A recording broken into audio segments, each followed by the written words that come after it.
Awesome. Craig, how are you Hey, doing? Hunter. How's your Good. How week? are you doing? It's been busy. It's been chaos. So, yeah, I went to Chicago and back, and then I'm trying to scramble and get caught up on everything. Sounds Mhm. like you've had a chaotic week as well.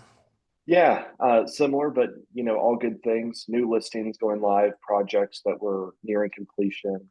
Mostly what I've been dealing with today is mobile home projects. So I know you and I have touched on it a little bit, but I do some land home packages, and so we just sold one yesterday, and then I'm working on a new one that's supposed to be getting delivered end of the month. So all good Okay. things. So you develop those, you bring in the house, the manufactured house, and then you sell them on Fannie Mae loans, right? That's correct. So somebody who's going to get an FHA loan. Now they don't have to get it, it's not a requirement, but the house does comply with FHA underwriting guidelines, so it is lendable from that perspective. Okay. And what do those sell for? So in my market, they're going anywhere from about 220 to 240, give or take. And I'm also doing one up in North Carolina. So I'm in South Carolina, but I have another one in North Carolina. And it's going to go about 230 to 250. So uh, for most of the areas that we're doing these in, they're still under the median price point that homes are That's selling for. fantastic. Yeah, that is still the best solution to affordable housing. That's the solution that they did post World War II, you know, to provide housing inexpensively were the manufactured houses. So And they're really high quality. Like, somebody thinks, oh, it's a double wide, which technically it is a double wide manufactured, house, but the quality is really pretty amazing for the price point. I mean, it pretty much parallels new construction. Like for me in my area, we have entry level townhomes going in the low 300s and new construction single families in the mid to high threes. mhm. For something that's 100 to 150,000 less, you pretty much get your own private lot. The one that we just sold is on a 25,000 square foot lot in a kind of a wooded subdivision. So you have privacy. It's really a nice That's like a package. half acre, point 0.4 some, right? It is 0.56 to be 0.56, specific. just over half an acre. Okay. Man, Yeah, that's so fantastic. it's really nice. I'm gonna drop a link to it, or I might even just try to pull it up so you can see at least what it looks like picture wise on Yeah, do you want to MLS. share it on the screen? Yeah, I'll do that real quick here. That way people can see what it's all about.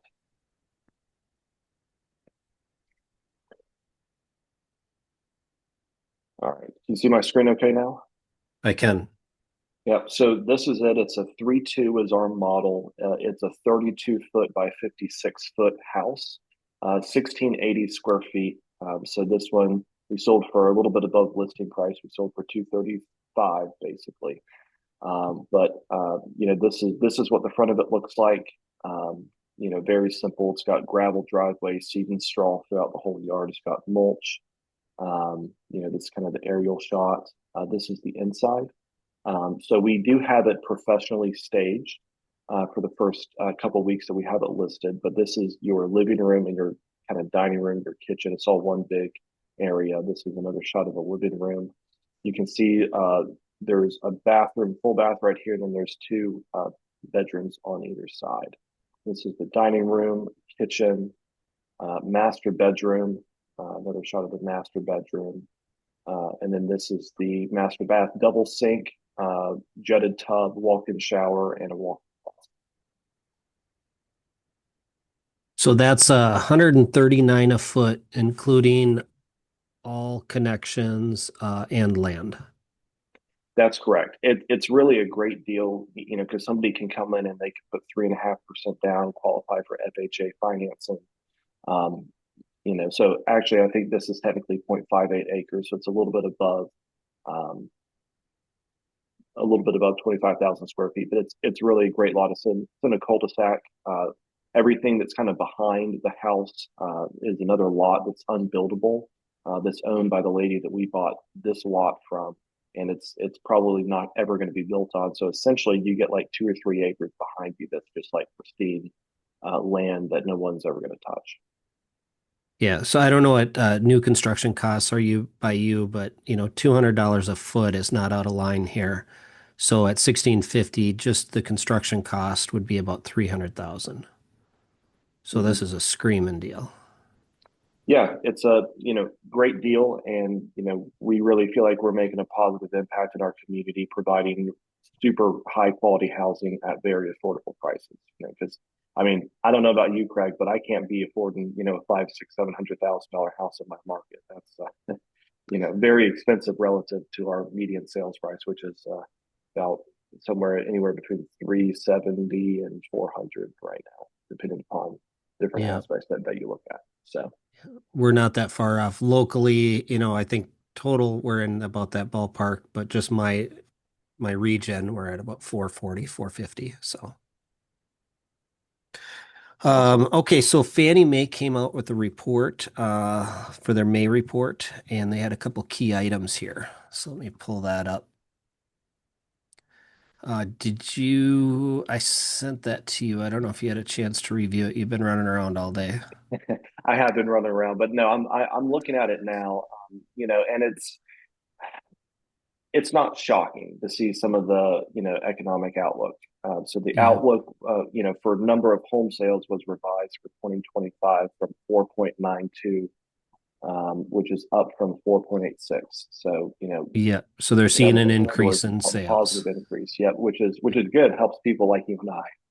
Yep. And I wonder if that's mainly due from inventory, because what's hung up in our market is there's no inventory. So I've got buyers, but there's nothing to show them in the price point, you know? Mhm. Yeah, and I think it's certainly market specific. I mean, your market's going to look different than my market is going to look different than Southwest Florida. That Hmm. market's probably very different. I think it's probably a combination of people who are being forced to sell and people who maybe aren't forced, but they have a need. I'm thinking like builders. They're still building like hotcakes in my market. So they're throwing up so many new construction neighborhoods, and the builders have to keep churning through that. They're on contracts to purchase the land, and so therefore, unless they want to default on tens of millions in builder deposits, they've got to keep pushing forward. Yep. And then the other item on here was 4.1% increase in home price growth appreciation. So that was revised down, I believe, right? Um, yeah, 4% home price growth in 2025 compared to 5.3 in 2024 and 2% in 2026. Okay, so it's stabilizing a bit. Um, but 4%, that's a pretty good increase. If inflation's running at 4% and your home price is pacing inflation, Mm-hmm. that's why real estate's a great investment. It's always been a hedge against inflation.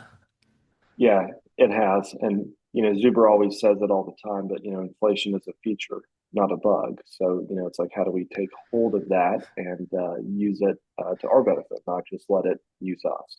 Yeah, he's right, but emotionally, I struggle with that because I see the value of savings drop.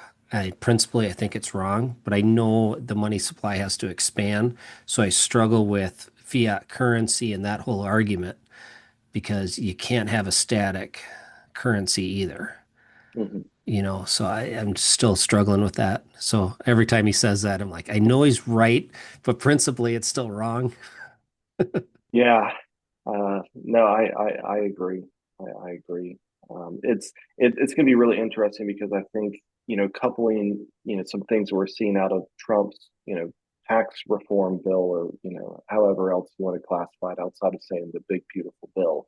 Yeah. Um, it's difficult to see ways in which we don't continue to print money, which continues to drive inflation. Yeah. Yeah. So it's going to continue even with that bill. We've got some serious issues we got to address, and that's not getting resolved anytime soon. I mean, I think there's some improvements to be made. There's some compromises, but it's not what everyone wants to see yet. I don't think anyone's really happy, but I think it's just kind of the best compromise that can be done right now. Mm-hmm. Okay, so then the big one on this report was expectations on interest rate.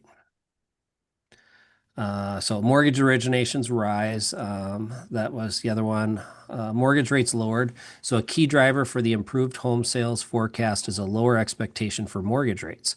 Fannie Mae now forecast mortgage rates to end 2025 at 6.1%. That's a good rate. We're at what, 6.63 here locally. Hmm. So that's a big move by the end of the year. And then 2026 at 5.8%. So just under six. So down from previous forecast of 6.2 and 6%. Hmm. So they're actually projecting things to get better than their previous forecast. Right.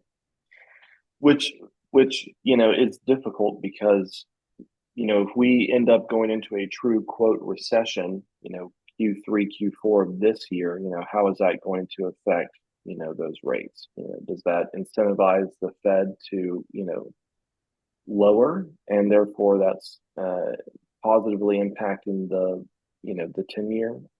I don't know.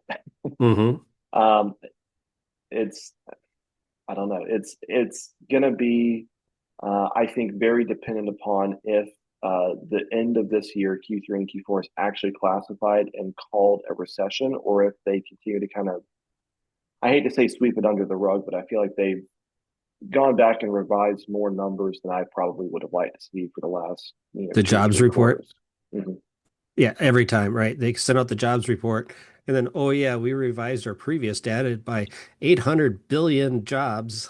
It's like, what good is a report if you're going to revise it by that much? I Yeah, don't know what the revision was this time. Wasn't it like 40,000 or something? it's something like that. I can't remember off the top of my head, but it was a pretty big number. So again, not surprising, but I think it'll be really a matter of if they actually come out and say this is a recession versus trying to somehow, you know, shuffle it around and say it's not when it really is. Yeah, the recession odds are dropping a little bit, but I think we're so far off the rails that no one knows how to predict anything, so anything goes. Anyone can make any prediction and have this same chance of being right, because I don't think we're Mhm. playing by the same rules anymore. I think because we're just kind of in new territory.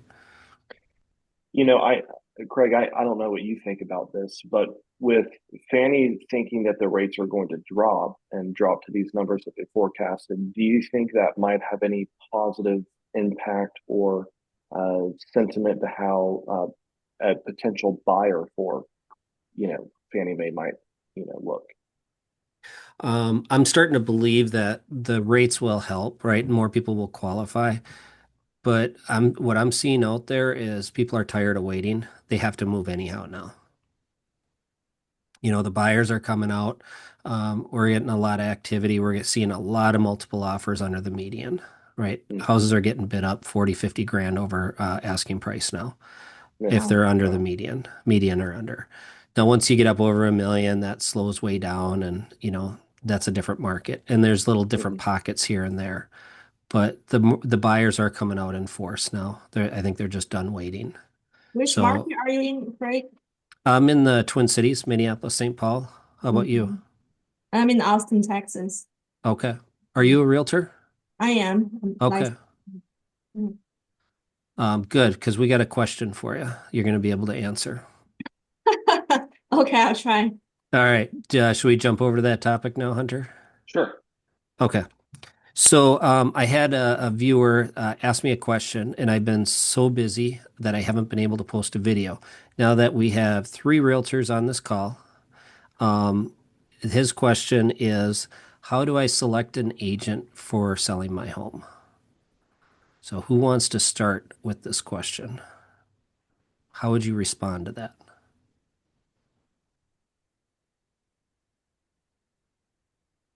Well, I think first of all, it's gotta be an agent that knows your particular zip code really well, and somebody who knows the market. So local knowledge, Yeah, local local. market knowledge. Yeah, it's always hyper local, right? So, it could even go down beyond zip code. Like in my neighborhood where I live, there's maybe two to three houses a year that go on the market. It's a decent sized neighborhood, but there's just not a lot of turnover. So, somebody may not know my neighborhood specifically, but they might know the broader zip code. And that could work. But what if somebody knows the neighborhood next door where they have, 10 to 15 houses that turn over, every 6 months. And so there's more inventory, there's more, product to know and to, be more of a specialist, uh, for that type of product. Yep, that's definitely important. Okay, so let's just say this is your brother or sister that moved across the country, and you've got to give them personal advice. They don't have any friends or family in that market or any referrals, right, on who they can trust. How would you go about finding that local expertise and screening them for someone you can trust? These are tough questions. Yeah. Let's say that they're a buyer looking at the median, house and any market in the It's a country. median house, right? Yep. Yep. Yep. So, So medium price point house. I think it's really finding somebody who has specialized knowledge and what I call a transaction history. So somebody who's worked with reload buyers before in that price point and that those that agent's going to probably get my first phone call. If it's somebody that does 2 deals a year, they're probably not going to be the person getting my phone call, because I want somebody who's active in the business, somebody who is consistently doing deals. There are probably some agents or people out there who would say, oh, you need to see a certain number of transactions a year, and maybe that's important, maybe it's not, but I want to at least see somebody who's doing gosh, probably at least 5 or 6 deals a year at a minimum.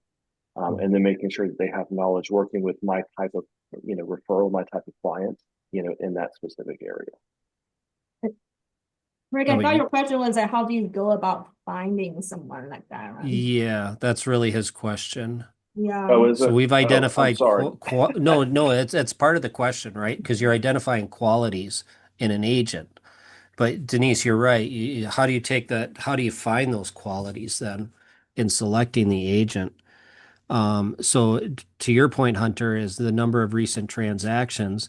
You don't want someone that does 1 or 2 deals a year. You want someone that's pretty proficient, but you also don't want someone that's doing 60 to 100 transactions and you just get shoved into the cattle car, you Exactly. know? Yeah. Like, so I'm a pretty new agent. I only got my license about 2 years ago, right? So Yep. that first year is tough. I don't have a lot of transactions, right? Um, Hmm. but if I were to work with a buyer who's new in Austin, I would give that 100% of my time, right? Oh, absolutely. You're going to get much better treatment from a newer agent like you than someone been in the business forever and does a ton of transactions. Right. So I Um, guess that's a tough question. Like, how would you go about that, right? I feel like now with everybody search on Zillow and Redfin, they you, probably will just click on that link and get connected with the somebody who pays for Zillow ads, right? you nailed it. Exactly what I was going to say is, so who's ever highlighted on Zillow paid for that ad spot? Is that the most qualified? No. Probably not. Yeah. Those Now, are people who Homes.com breaks down the recent sales. That'll post the recent sales of the agent. So maybe go on Homes.com and see who sold houses in your neighborhood Mhm. and then start interviewing those agents might be a good start. Mhm. You can also end up, and this is how I do it primarily when I'm looking out of state to, buy investment properties. I'm figuring out who has the most amount of listings in that area or that zip code. Like there's one agent in Dayton, Ohio that I know. She has probably anywhere between 5 and 15% of the multifamily listings in that area. So if she has that many listings, she clearly is selling properties and has clients to work Hmm. so she's going to be an expert whether she refers me to somebody else or I work with somebody on her team, it's a buyer specialist. But I've always had good success calling the listing agents, figuring out who's doing the most out of listings in those neighborhoods or markets. Yep. And that information's available to everyone on Homes.com, Mhm. which is a competitor to Zillow. Yeah, I've never used homes.com. They reached out to me actually. I got a few emails from them. Yep. You should check it out. They've got some nice tools on there. Okay. Yeah, I haven't used it much either yet, so Um, I'm an old dog, slow to learn new tricks. yeah. And another idea is, in most markets there is a dominant brokerage, right? Like in Austin, have you heard about Keller Williams? They're really big in Austin. They're the biggest brokerage. They're nationwide brokerage firm. But I feel like a lot of people who are new to the area, like if they go with like a big brokerage, within the brokerage, there will be thousands of agents, right? They could get matched with one in that specific zip code, in that specific price range, right? Agents that can cover that. And like I feel more comfortable personally to work with someone who is sponsored by like a reputable firm, who have like years and years of experience in the specific market. Yeah, so that's a good point. So Keller Williams started in Austin, so that's where their home base is. I think it's Austin that they started. It's in Austin. Yeah. I actually had an interview with them today. I was Oh, okay. about changing to Keller Williams instead of my current brokerage. Yeah. So I'm with a larger broker in my market, and we pay higher fees as an agent. But you're right, you get a broker that supports the agents through the legal, the training, the continuing ed, the auxiliary services they offer. The client does benefit. You do get more service through that and a little higher professionalism. Definitely. The Yeah, agents make a little less money, but really got to don't pay laugh. for the services. I feel like for new agents, it's better to have business and let them take a bigger share than not have any business, right? Well, even an experienced agent, I mean, I've been at this for over 30 years and I'm still with the big broker. Like I Mm, could just hold my own license and go on my own, but there mm, is value to that. There's value to the client. So yeah, that is a good point. Having a reputable broker behind the agent is important. yeah. So I almost couldn't get my commission with my last deal because my broker with my current company, she never told me to sign this form that's the compensation between brokerage form. So that Hmm. was never signed. And the other agent I worked with on the deal, she told me technically they didn't have to pay me. Yep. Right. But she said, you work hard on the deal, I want to pay you. So get the form signed and we'll pay you. Well, I said, well, my broker never told me to. She said, well, then you should change your brokerage. Those are new rules. Agents are pretty forgiving on that right now. Yeah. Yeah, But we're that's, all learning new if you rules on work with that. a smaller brokerage, you don't get that much training on these type Yeah. of things. Okay, so basically what we have then is local market expertise and knowledge, doing recent transactions, so they're competent and doing what they're doing, but not necessarily too busy where you get neglected, and then have a solid, reputable broker behind them for market exposure, for legal, for training, that all that stuff. And then where to find them somehow online, since you can't find local referrals. Normally, I'd say ask your friends and family who they recommend because they've already worked with them. They already know how they work. And then you're usually, if you're friends and birds of a feather flock together kind of thing, if you get along with your family and friends and they get along with that agent, chances are you're going to get along with the agent. Not always true, but usually. But this one's a little different case because now he doesn't know anyone in town. So how do you pick that out? You really have to just go online and randomly select an interview. Yeah, go to Facebook groups. Right. Um, go to like search for that city. Usually there's a Facebook group for people who live in the city. Here's where younger agents have an upper edge. Younger agents are hungry and they'll hold open houses. Mhm. And that's a great way to interview agents is go to open houses and see how they handle people. Mhm. See what their persona is and see if they would represent your house in a positive light. That's a fantastic way to find agents. Yeah, I like that one too. It's good. Any other thoughts on this topic? I think those are great, great approaches. I think it's probably time to go out and start having some conversation. We close it with, dude, you're on your own. All right. So, Denise, how's the Austin market going? Transactions are like really, really low right now. Really low this year. A Not lot of much. listings. A lot of listings that couldn't sell and they just end up being taken off the MLS. Hmm. Yeah. If you get on board with Gary Keller, Keller Williams, they've got great training programs for picking up new business. One of the techniques is expired listings. So maybe because you're what, year two into this, or you finished your second year? This is my second year. Second year. So great opportunity just to start picking up the phone and calling on these expired listings. Mhm. And you're going to pick up new listings that way. And then you're going to be able to hold open houses, and then you're going to be able to meet potential clients. You're going to end up selling the listings. It's in this kind of market, it's probably actually easier than when the market is multiple offers, right? Because then you get a buyer and you're driving around all the time for buyers. Mm, It's easier if you have 10 listings and you can only sell like four of them. You're mm, still way ahead than having, 10 buyers that you can't show any houses to. Mhm. mm. So I would just Yeah, get into that training there and just start picking up the phone and calling. yeah. That's a good way of looking at the situation. Yeah, it's a great opportunity for you if you look in the big picture of housing markets. Right. I had a mentor, Denise, when I was getting started in the business. He told me listers are lasters.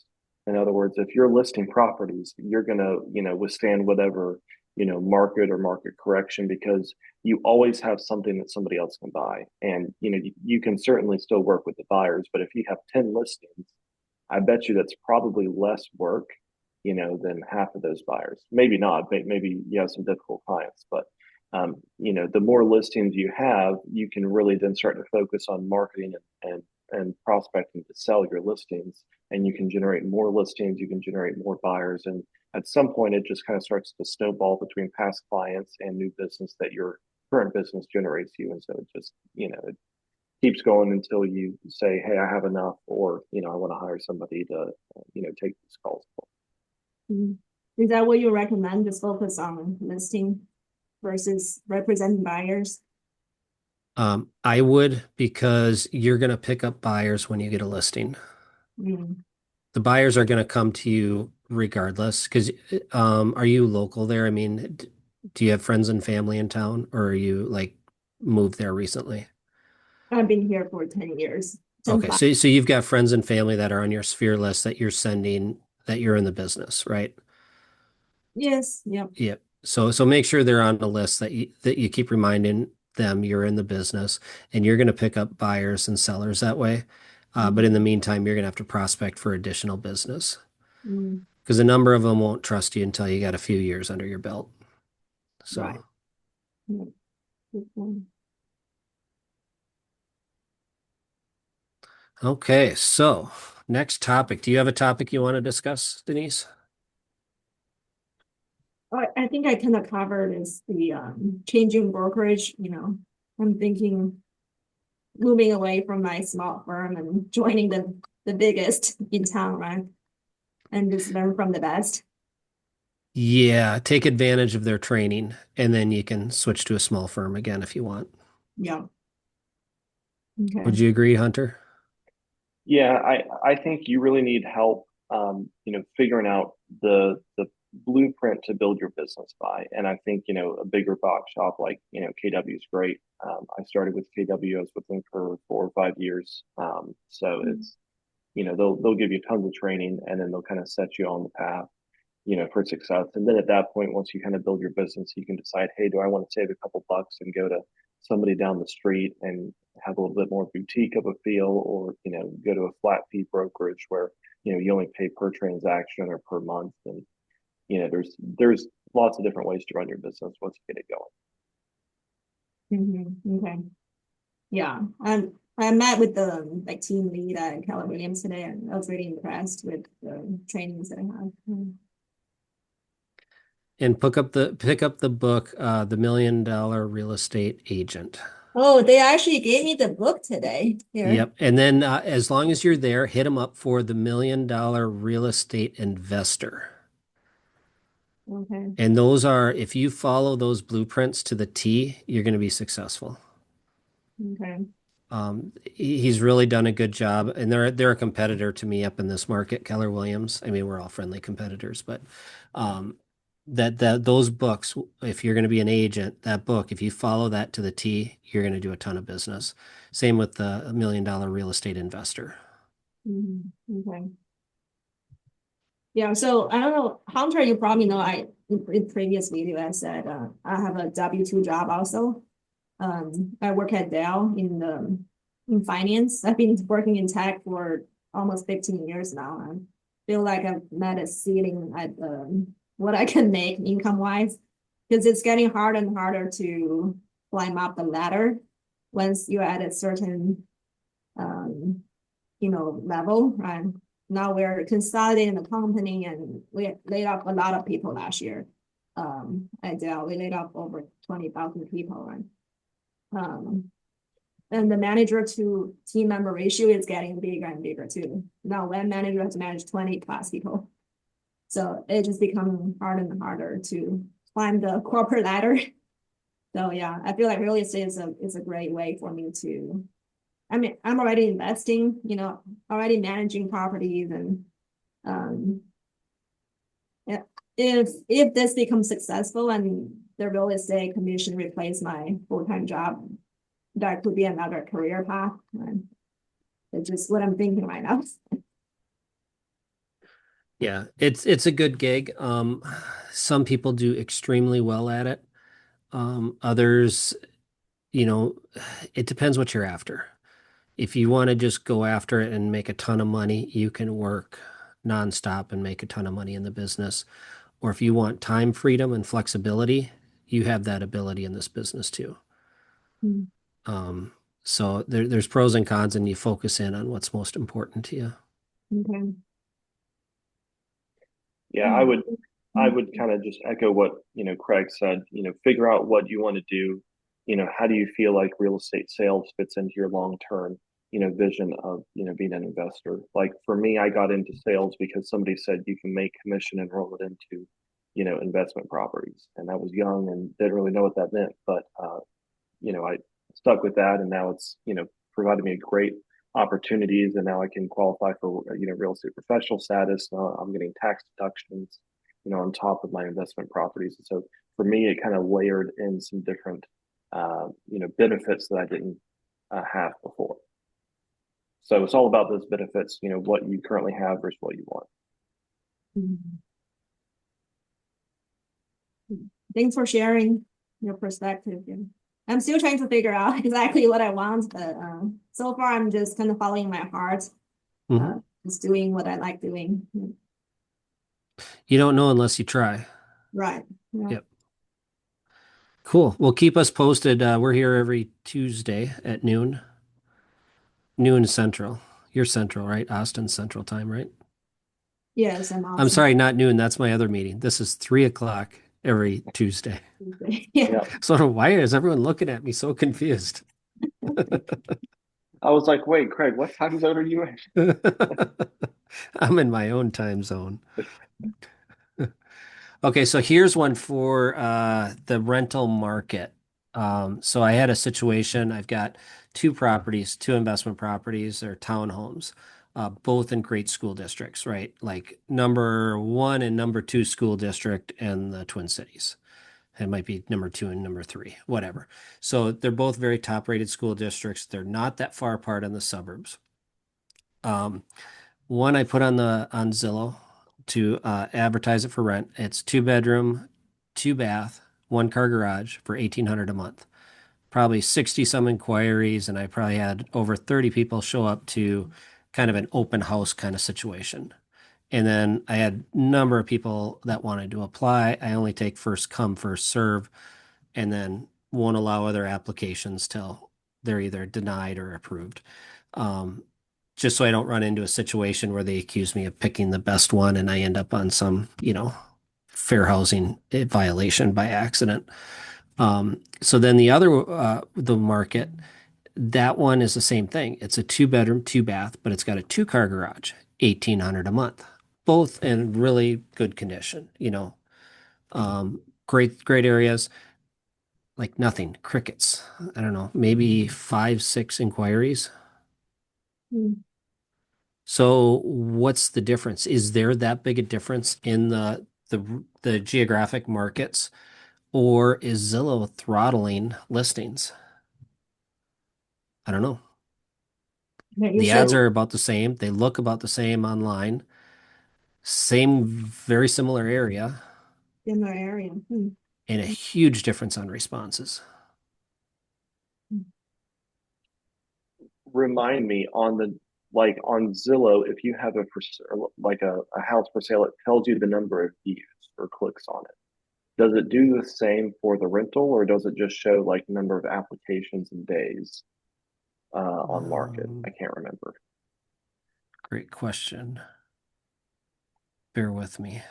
So we have our Tuesday sales meeting, right? We still do the old school sales meeting at my brokerage. And we were discussing the market, and everyone's just having different reports. Like one house that they think is going to get multiple offers gets like, nothing. And then another house that you're wondering if it's going to sell suddenly has a ton of showings and multiple offers.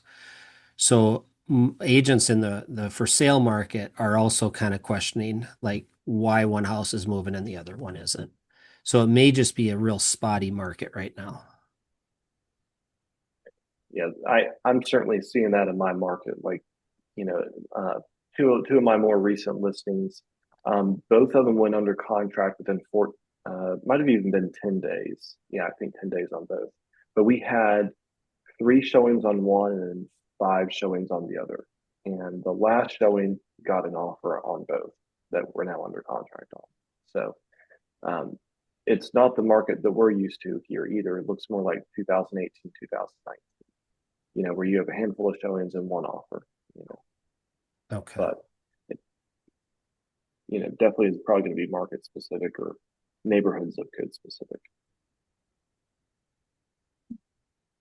Is one of your rentals closer to the grocery store or like, some They're both walking distance to shopping.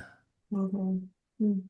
Um, so one is closer to Minneapolis, downtown, the Hmm. city of Minneapolis, but it's a very high, very expensive suburb of Minneapolis, and both of them are very expensive suburbs. So I think they're very like kind.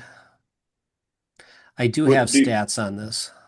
Okay. I was gonna say I don't know if you're comfortable sharing your screen so we can at least like maybe not address but could just like see what the house looks like for both of Um, them. I mean I don't know if curb appeal is going to play a factor here. yeah, I don't know if I can share it, but the first one, I That's don't okay, even no know how I pressure. got to this one. So it's two bedroom, two bath, 1,000 square feet, 1,800 a month, and what the heck? It's been on the market for 10 days.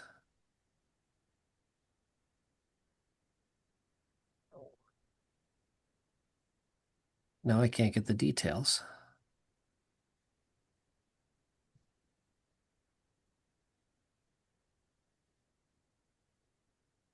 No, it's just asking me to put it back up. It doesn't tell me how many views. Hmm. Um, It tells me how many inquiries. yeah, yeah, which is kind of unfortunate. I almost wish it would show the views, but that's what I thought. I just couldn't remember. I was going to ask a kind of a follow up question if it showed views to figure out the number of views per property to see if you're getting the same amount of inquiries or applications per view as the other house, No. and you could kind of look at it like that. Um, Yeah. Yeah, it I, doesn't go into that detail. I think I it's the market's that spotty. At first, I thought Zillow was throttling it. And then we had the comment on school on, well, pay the premium $30 and you'll rent it in 2 days or whatever that comment was. So I paid the premium and I don't have any more responses yet. So, I've never had luck paying for it either. So I maybe it works for somebody.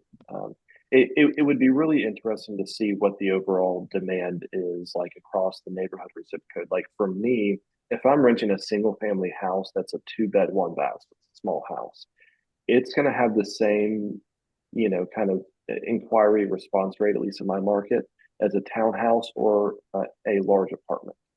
It's not in an apartment complex. So think like a duplex style apartment.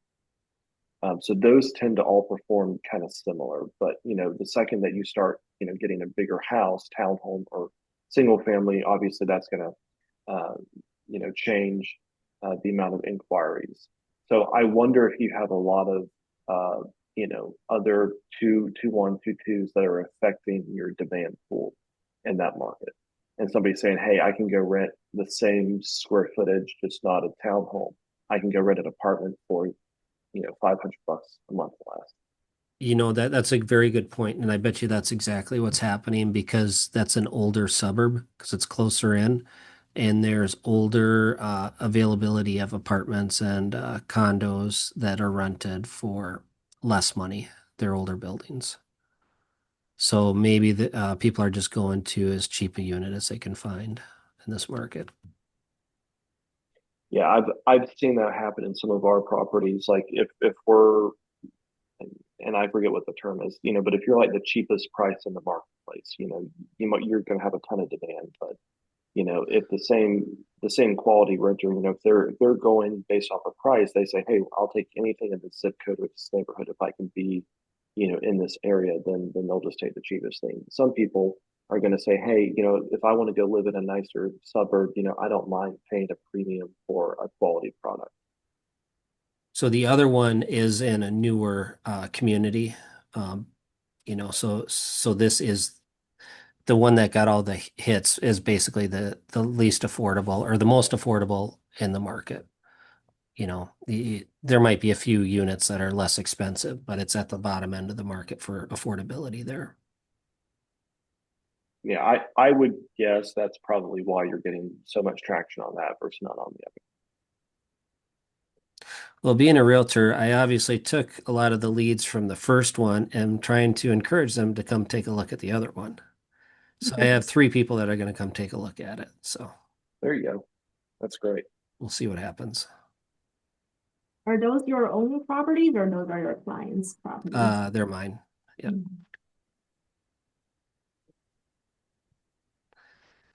It looks like we got a couple more joining Yeah, us. couple more joining in. So Hey, Steve. Hey, Sammy. Hey, how y'all doing? This is Steve. How you doing? Good. Hey How are there. you? I'm new to the ORAT community. Is this like kind of just targeted for realtors? I just wasn't sure. I saw it on the calendar. Nope. You all are welcome. Welcome aboard. How about you, Sammy? Yeah, this is actually my very first call. So, yeah, just trying to figure out how to navigate this. Okay. You got three active realtors here. Fire away with questions. We're on the spot. Welcome to the community, Sammy and Steve.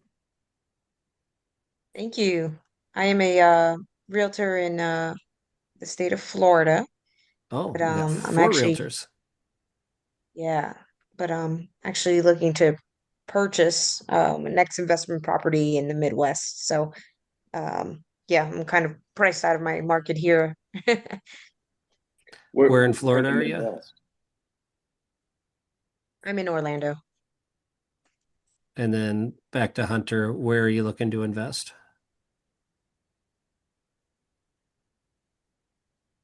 Did that come through, Sammy? Oh, what's that? I'm sorry. Where are you looking to invest in the Midwest? Milwaukee, Wisconsin. Oh, okay. Not far from me. I'm Minneapolis, Oh, Twin Cities nice. area. Yep. Yeah. Yeah. I've done a bunch of things. I've fixed and flipped and whatnot, but I really do want to focus on buy and hold investments here on out. Slow and steady growth is kind of the goal for me. And yeah, so I'm looking for something that's turnkey, low acquisition cost, high cash flow, and yeah, just Aren't build we little by all? little. Yeah, right. How about you, Steve? Yeah, Steve White, here in Jacksonville, Florida. My puppy's attacking me while I'm walking around the house, so I'm not on camera right now. He just woke up from a nap, a miniature schnauzer. But yeah, so my story is stop it. I have one rental property that was like my initial house that I owned when my wife and I met, and then we moved to Jacksonville where she had a house. So we've paid off the Reno place in April and finally getting good cash flows out of that. And now trying to been stacking cash for a while and trying to figure out a move. Jacksonville is really tough for single family, so kind of at the point where I'm just trying to build my network and met a few people here in Jax through ORAD already. Going to look into potentially multifamily. There seems to be more opportunity there without having to leave the state, but I can't get anything to pencil out here. So I just been reaching out to realtors all the time and trying to get pocket listings. Just trying to really just go to real estate meetups and extract the two people from those meetings that are kind of in the same space as I am that bring value to what I'm trying to do. There seems to be a lot of like wholesalers and sharks out there. Mhm. I would say wholesalers and wannabe wholesalers, right? Yeah, yeah. I think everywhere deals are really tough to pencil, just with rates and everything else. And I can't find turnkeys in my market. I mean, they're out there, and I don't focus on them because they're just so hard to get. So I find finding the stuff that makes you want to vomit when you walk in because of the pet odor or something that can't go on the open market. Uh, just a house that's beat up, buying it from a wholesaler where it needs a ton of work. Most people are afraid of that kind of product, except investors. So that's about the only possibility I seem to be able to find anything that'll pencil out is I'll buy it, do the 70% of ARV less repairs, and then I get some equity built, and then the rent should cover the loan balance. And then when rates dip again in the future, then I'll refi back out and capture that equity. Oh, Uh, no. but that's about how I've been able to get any deals to pencil lately.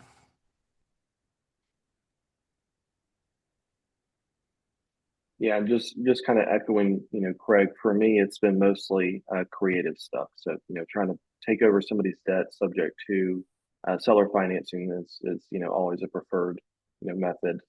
Those are great ways to get deals to pencil because you can basically create your payment, and then you can figure out the rate and term all on the back end. But if you're looking at single family or multifamily, whether it's in Jacksonville or in the Midwest, I always would go in and ask for seller financing.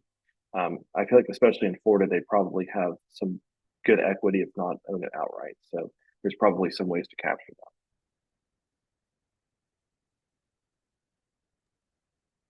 That's why that's why I mean, I'm sure seller financing is excellent and it's the way to go now, but I don't have much experience in that. And so I'm looking, that's why I had to look in the Midwest or elsewhere. And yeah, over there in Milwaukee, it pencils very well, the multifamily specifically. And I'm looking for turnkey and I'm finding good stuff. Just have to, the trade-off is like the appreciation rate. It's a little bit slower. Um, but again, it depends on the end goal, right? If you're wanting to hold on to stuff, I mean, it's 5% year over year for the last 5 years. So it's been looking good. So I'm sticking with it. Sammy, when you're looking for properties there in Milwaukee, are you typically calling the listing agent on, stuff that's on MLS? Or are you trying to go off market? How are you looking to acquire? Yeah. So both. I'm willing to go on market, off market, whatever, whatever really works. I mean, um, you expect to pay more if it's listed on the MLS, of course, but I'm open to all things, but um what I'm looking for is very minimal renovation, so that I can capture my cash flow, so it doesn't, so I can come out on top on month one, So I'm just looking for something that's got tenants in it already, or just something that's ready to go, turnkey. But yeah, I mean, and there's a bunch out there. I think with that, you just have to be mindful of like neighborhoods, because there are some tough neighborhoods that these properties are in. And then like one thing I'm finding in that market is the property taxes from street to street. They're just like such a big variance. Um, but I mean, still in the grand scheme of things, very low comparatively to like Florida or like anywhere else. But I mean, we're talking about like $1,500 to $2,500 property taxes a year. Um, so yeah, as long as it pencils, it works. But yeah, I mean, we're looking at like acquisitions of $100,000 for a multifamily property, 2 bedrooms, 1 bath on each side. Each side is renting for $900, so that's $1,800 dollars in rent. And then yeah, as long as you have, I know people buying these properties with 0% interest credit cards and factoring in the carrying costs of that um on the back end, or having a refinance strategy after the year, but that's a little risky for me. I'd like more of a hybrid approach, or just like getting away from that completely. But for those that don't have the, 30,000 or 25,000 upfront, 20% down payment plus a closing costs, like it is an option. So I just put a property in the chat for everyone. It's a duplex I found on Zillow in Milwaukee. It looks like it's a 2-1 on either side. It's about 125 as a price. I brought that up to just kind of show and tell a little bit, but they're asking 125. What if you came in and offered 150, but you offered on seller financing? You could put a down payment. You don't have to. I'm just doing this for sake of numbers. But let's say that you chose to pay them $800 a month, on the payment. Well, you can structure it in a way that basically you'll have this property paid off in 15 years at 800 a month, principal only. You're overpaying for the property. So when you talk to the agent, you can have them convey the message to the seller that the reason it's a high price is because the first 5 or 6 years, or maybe 4 or 5 years in this case, of the payment is 100% interest only. Because essentially, until you pay it down to 123.5, the seller has nothing to lose. Maybe outside of some foreclosure costs, if you ever foreclose. But you can even put something in there that says that you'll do a deed in lieu of foreclosure, so that way they don't even have to go through foreclosure.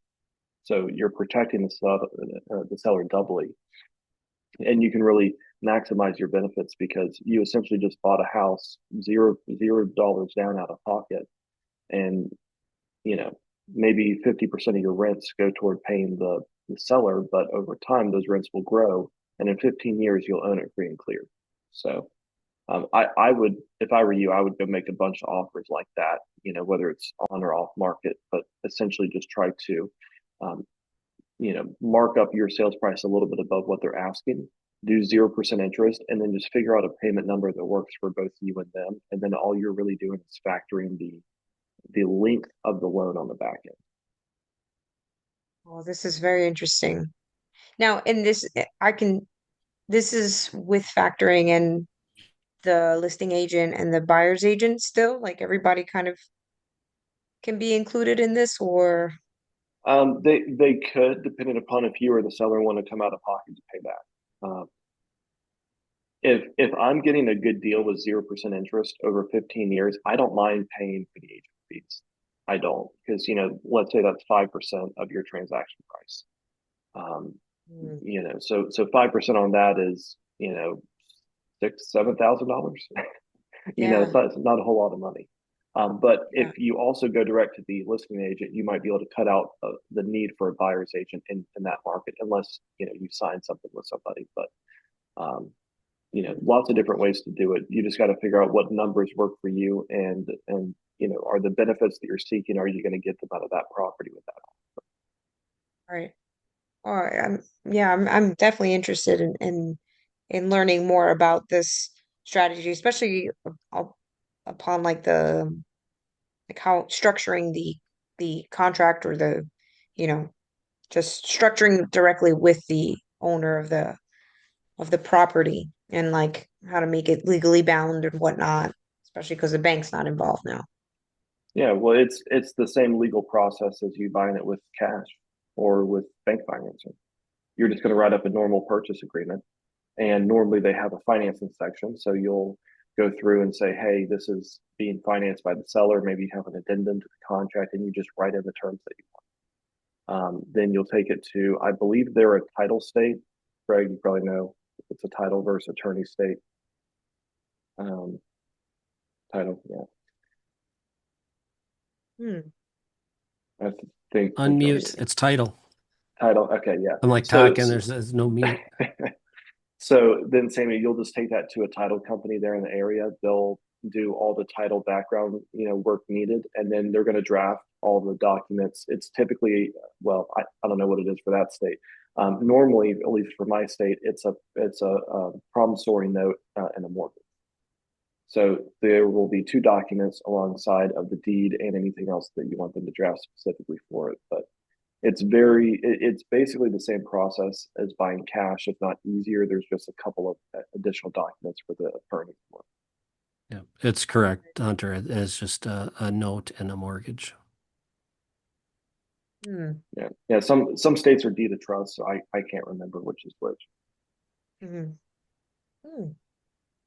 Yeah. I definitely want to learn more about this because I mean, and the reason I ask about the agent is because I have developed a great relationship with an agent out there in Milwaukee and I want to feed him too, so I want to make sure it works for everybody, especially because if he's the one kind of approaching the listing agent or approaching the owners on my behalf, I You would need more an than advocate in town. You need boots on the ground there. So you don't yes, want to exactly. break loyalty. Exactly, exactly. Yeah, I'm all for building relationships. I don't want to, cut out the middleman per se. Like I know how hard agents work and I want to be able to feed them. And in this case, in this example, it sounds like everybody would come out winning. So, Hmm. okay. Definitely want to learn more. Hunter, thank you for sharing.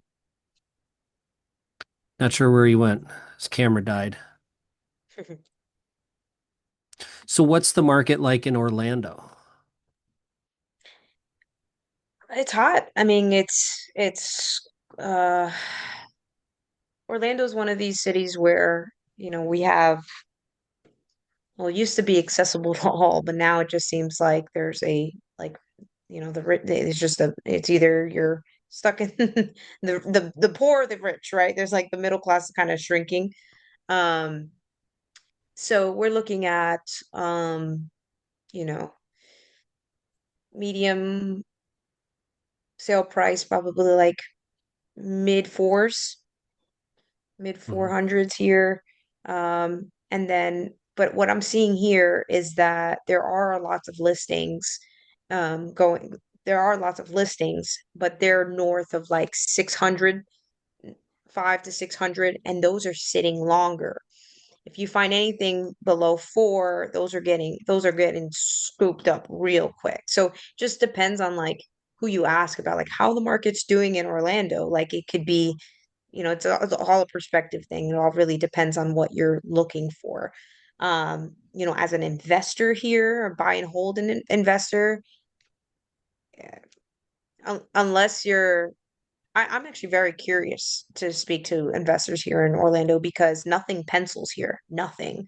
Um, unless you're willing to like sit on like lose out on money like year after year because the appreciation is so high here. But I'm not in position to lose out on any money, so I don't Mhm. know how that really works. Um, but yeah, that's sort of where we're at here.